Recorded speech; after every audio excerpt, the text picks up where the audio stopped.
Okay, so let's talk about two-point perspective when trying to create a dream house design. So I have my piece of paper, my sketchbook. I've also attached, you don't have to do this, but I like having my vanishing points out further than the paper. So I've taken some scrap paper and just taped it to the back. So it's kind of like my sketchbook has some wings here. But what's nice is when I'm not using it, I can just fold it behind the paper and pull it out whenever I need it, when I go to work on it. So I've extended out my paper so that my converging lines aren't so close to the edges that I feel like everything is just condensing so quickly. So the difference between 1 point and 2 point is usually, first thing, like with 1 point, we're seeing the form has one side that's perfectly facing us and all the other sides are using this vanishing point. Well, with 2 point, we're looking at it from the corner. So if we're thinking of our house, the house is not facing us directly, it's at an angle. So both sides are converging to the vanishing points. Now, as far as where you place your vanishing points, they should be even, meaning if you had a vanishing point up here and one down here, things are going to be really off. So think about this horizontal line, and on the end of it, you're going to have your two vanishing points. If you have it up higher and you're putting the vanishing points up relatively high, it's kind of like you're going to be looking up at it. If you have them really low, it's like you're going to be looking down on your house, kind of like a bird in the sky. So it's really up to you, what kind of angle you want for your house. I like the idea of looking up at my house, but I don't know if I want to see a lot of like the rooftop, more of like maybe I'm standing in front of it. So I'm going to place my vanishing points. Go ahead and get my horizontal line here, but I'm going to place them not directly in the middle, but maybe a little bit lower.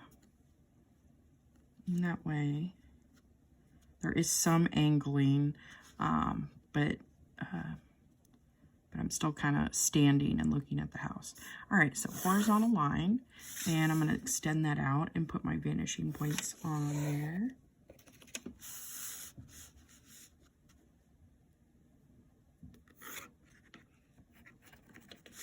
All right, so I have my two vanishing points.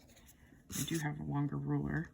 And this first line I'm going to make is like the closest corner that's going to be just the beginning of my house. So the bigger you make your building, the less background you have. The smaller it is, the more background and environment that you have. So it's really up to you. I don't like to place things directly in the center, but you can if you want.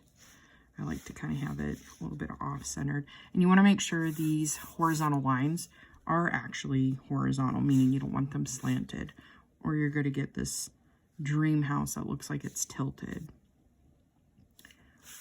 Actually, I'm going to move it this way. All right, so my first line here is going to be the corner of my house, and then I'm going to connect it to the vanishing points. I'm going to switch rulers. So my corner. It doesn't mean I'm going to keep all of this, but just to kind of know where things are going to line up. So I'm taking the top, I'm going to connect it with the vanishing points.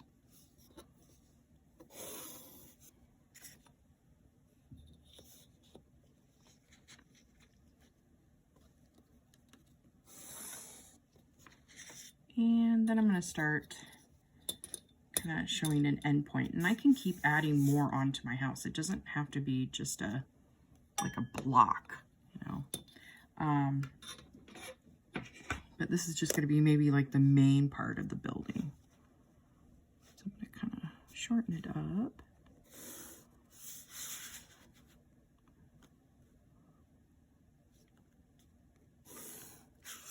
And then I'm planning to add from here. Like I'm going to erase that, but for right now, I'm keeping these lines right here, just in case I go to add, maybe add on a garage, stuff like that. But technically, I could erase some of those. Let's say that I wanted to add kind of the front here, give it a little bit of like there's some attic space. If you connect the corners of your box, you can find the center point because it's slanted, it's at an angle. So even if you found and you measured and you found the center, that doesn't mean that's accurate. So If you crisscross the corners, this gives me my center point. This way I can kind of raise up like for a second level or like an attic space. So I'm just creating a vertical line that runs through that. And if that's the height that I want, then I just connect those corners there.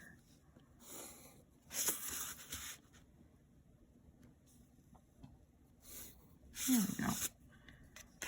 And then that begins, you know, thinking about the rooftop. Now, because my eye level is kind of halfway through the structure, the building, I'm not going to see, you know, a ton of the roof because, you know, I'm shorter than the roof. So if this is the front of my house here, or maybe it's the side, I'm just kind of lightly removing this to make it easier to visualize.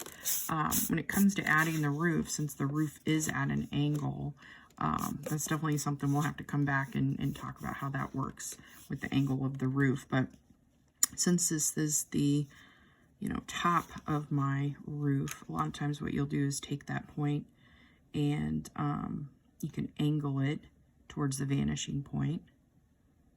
And sometimes I lift it just a little bit higher, just because it's at an angle, you know, it's going up, it's not flat. Angling it down there, because otherwise this just goes, you know, almost perfectly lines up. So anyways, let's come back to the roof though.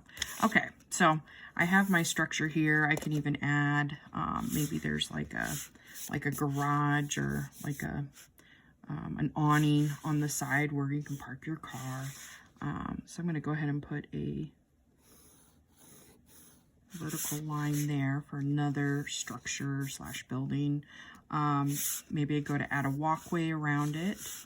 Let's say I can hand draw it in, or maybe I want it to be even with my house, or maybe a porch.